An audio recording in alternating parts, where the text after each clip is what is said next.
Well, we've done it. We've gone through every single active heritage unit on North American rails. No, we have not. I know I said I might make an addendum to this, but forget that. We just need a part 3. Welcome back to tier listing heritage units. So, I'm actually going to amend my rules a bit, because, as I had said previously, just a logo is enough to get a locomotive in here.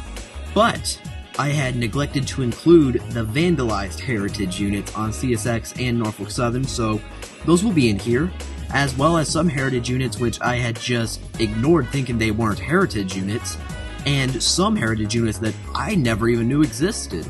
So, without further ado, let's get started and hopefully finally conclude this video. Until Norfolk Southern and CSX put out the next heritage unit. Dadgummit! So first of all, we have Alaska Railroad number 4328, their 100th anniversary locomotive. I originally believed that, of course, this was just a special anniversary scheme, but this is actually a heritage scheme because this scheme was originally put on their EMD-F units. And as I've said before, sometimes schemes that look great on F units will look phenomenal on modern locomotives, and it looks the same way here, having the yellow and navy blue swap places. It's a really nice touch. I'm going to give it an A tier scheme to begin this video. And next up is a scheme that I actually originally trashed, specifically the scheme worn by Amtrak NCP, well, whatever they're called, 90215, 90218, and 90225. Now, I had previously thought that this was an original scheme for Amtrak California, but it's actually an homage to Caltrain. This was their original scheme for their F40s, and honestly, I think an apology is in order for all the Caltrain rail fans that I upset in my Amtrak tier list video, so this scheme is going to get a new retroactive rating of an A tier, both as a heritage unit and as an Amtrak scheme. And next up, we have a duo of shortline Jeeps that are in the Norfolk Southern scheme. The original Norfolk Southern scheme, worn by engines 1501 and 1502 of the Carolina Coastal Railway. And actually, I would say that the scheme looks better on the GP15s than on Norfolk Southern 8114, the other original NS heritage unit. I'm going to upgrade this not to A tier, which I originally ranked 8114 B tier, but this is the first S tier of this video. I will not apologize. CSX has continued building its heritage fleet with 2 additions since the last video, the first of which is 1851, the Nashville, Chattanooga, and St. Louis. And, I mean, the scheme looks okay, it doesn't really hit for me. I'm still gonna be nice, but it's a C tier scheme for me. Sorry y'all, not my thing. And actually, neither is the next one, 1902, memorializing the Clinch Field. And if the 1851 wasn't my thing, the 1902 really isn't.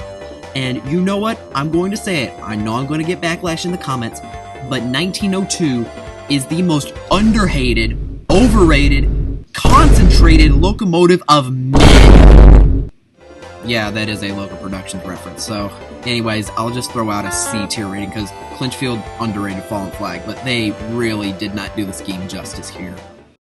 Well, looks like the Waycross shops are really disappointing, so how about instead of the back of the locomotive, we look at the front of some Jeeps, starting with CSX number 2625, the first of the 4 vandalized heritage units, which is memorializing the Louisville and Nashville, which, I mean, this is done way better than CSX's. I get that there are some schemes that the back 2/3 or 3/4 of the locomotive works in the context CSX is putting the engines in, but for the LNN, it really would have looked better if something like this was going on. This one's going to go into the B tier. And continuing, ironically, in the reverse chronological order that these things appeared in, next up we have CSX 6394 in the scheme of the Richmond, Fredericksburg, and Potomac, which apparently that's what RFP stands for. And honestly, I did not know this scheme existed. I knew that the two-tone blue was a thing, but that little yellow chevron on the bottom is just a deal sealer. This one, I mean, the bandits that did this, they really outdid themselves, and honestly, I have no idea why CSX isn't applauding work like this. I mean, I get it's vandalism, but this kind of quality doesn't feel like vandalism. It's an S-tier locomotive. And to conclude the trilogy of vandalized CSX engines, we have 6914 painted and the chassis system colors. And just like the L and N, this works a lot better on the front of the locomotive than it does on the long hood of the locomotive. And I mean, the chassis locomotive scheme is just absolutely legendary in the railfan community for all the right reasons. My only nitpick is that the blue on the top of the cab does not match the blue that actually makes up the C on the locomotive. But that's an extremely minor nitpick, so you better believe this one's joining the other 6394 in S tier. So next up we have a locomotive that it's debatable on whether it's a heritage unit, but I'm going to include it, and that is Great Lakes Central number 329. This is actually a memorial of an employee, I believe, but this scheme takes a ton of inspiration from one of New York Central's schemes, one of their later ones specifically. While it's not the lightning stripe and therefore it's not an S tier, seeing blue on the New York Central base is really neat, and seeing the fact that the Great Lakes Central basically repurposed the New York Central logo into their own, it's really cool to see. But again, the scheme does have a ceiling, and unfortunately I'm gonna have to cap that at a B tier. And of all railroads, Genesee and Wyoming is getting into heritage units, specifically with their original GNWR scheme. On the GNWR itself, 3 engines have this scheme, 125, 1899, and 4055, and on the St. Lawrence and Atlantic Railroad in Canada, engines 4022 and 4024 are also in this scheme. And it's not my favorite, but it does look really nice. It doesn't hit quite as hard as Genesee and Wyoming's actual official scheme for me, but it's still solid. I'm willing to give it a B tier. And I'm gonna do another retroactive rating, specifically around MBTA 1129. As I mentioned in part 2, I just simply did not know what this scheme was, and I rated it darn near the bottom for it, but I have actually figured out that this is an homage to the Boston and Maine shops in the 80s, and this actually was a real MBTA scheme that was on a few locomotives. And knowing that, paying homage to just a small footnote in their history, this is what a heritage unit is about. Seeing this cranberry red and silver MBTA engine now just immediately makes me think S tier, and that's where it sits. And next up, we actually have another Genesee and Wyoming railroad, the Maryland Midland with engine 2060. I had thought that this locomotive was a special scheme, considering the fact that it's not orange, black, and yellow like the rest of its GNW brethren, whatever. But the scheme is just, it's actually phenomenal. And I didn't think that this was a heritage unit, but when I looked up Maryland Midland Heritage Unit, this thing came up. And frankly, it's a great scheme, although, I mean, I do think there's a ceiling, but it's a pretty high ceiling. That is going to cap it at about an A tier.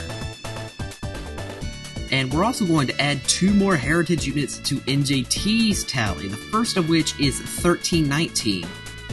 Technically, this does fall into what I should include for a heritage unit, but this thing is kind of taking the SEPTA approach, because it's just silver, and for crying out loud, the only way you can tell this is a heritage unit is the logos. You hate to see something like this butchering a railroad's legacy. I get NJT did the best that they could do, but this is an F-tier scheme. They could have done so much more. They could have done something like, oh, I don't know, 4208? I am willing to say that this is probably the most accurate heritage unit that has ever been put on modern North American rails. The scheme is literally what it wore when it was originally sent to Conrail. This scheme is the first perfect heritage unit I have ever seen. I wish I could put this in like a double S tier, but we're capping this list at an S tier, so there it goes, up into S tier. We're gonna make a quick stop at Norfolk Southern before they make that new heritage unit, which, I mean, seriously, what is my timing with this?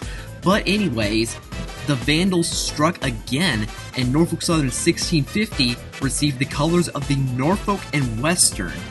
Now, I'm not sure if Norfolk and Western had chop-nose diesels when they were running. I believe they were like the Southern, where all their locomotives were high-hood locomotives. But 1650 looks just really, really sharp in Norfolk and Western paint. They used to have some locomotives that looked like that in Trains Railroad Simulator, and seeing it in real life is, actually, it's a dream come true. I mean, of course there is a ceiling, and it's gonna have to cap at B tier, but it's still really cool to see this locomotive out in the wild. Another heritage unit that flew really, really under the radar for me was New York Susquehanna and Western number 3024. I did not think that the NYSW ever had a scheme like this, but I looked up the NYSW scheme history, and sure enough, some of their locomotives used to have this scheme.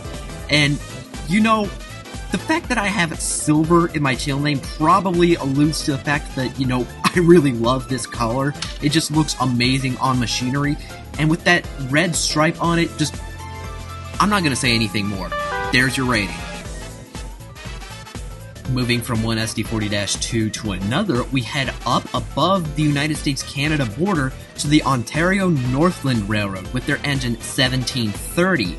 When I saw this locomotive, I immediately knew that it was a heritage unit because the Ontario Northern's scheme nowadays is completely different, and also because, well, Trains Railroad Simulator introduced me to this scheme on the Ontario Northern to begin with. So, this was just an absolute treat to find. And again, seeing a vintage scheme like this with our modern camera technology is just amazing, and it is an A-tier scheme. Oh yeah, a 5th SEPTA heritage unit exists.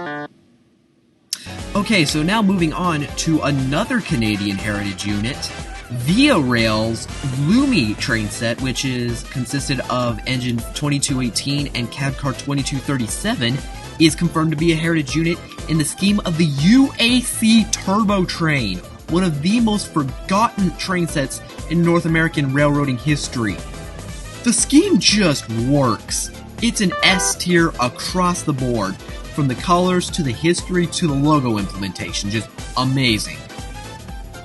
The Wheeling and Lake Erie actually has one more heritage unit, number 108, a high-hood GP35 in their original scheme, so I need to amend what I said when I said that 107 was the only high-hood heritage unit. These are the only 2 high-hood heritage units, and this scheme, I mean, it's not terrible, but it's not great either. It's gonna have to go down into D tier just cause it's basic, I'm sorry.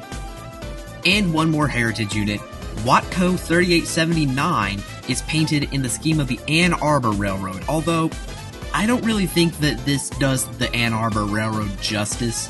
It looks okay, it's C tier, but I feel like that's a bit gracious. Whew, and that's everything I could find. So anyways, stick around for an addendum or a potential part 4 when that blasted Norfolk Southern Heritage unit comes out, or when CSX continues adding to their fleet. It's getting ridiculous, y'all, but at the same time, we have so many heritage units on our rails in North America that really, this is not a problem for anyone except for me. And that's actually a good thing because it means we have so many railroads commemorating so many other railroads. And that's the way that railroads should be, powered by their past, moving forward as they are. Anyways, thank you guys for watching, and stick around.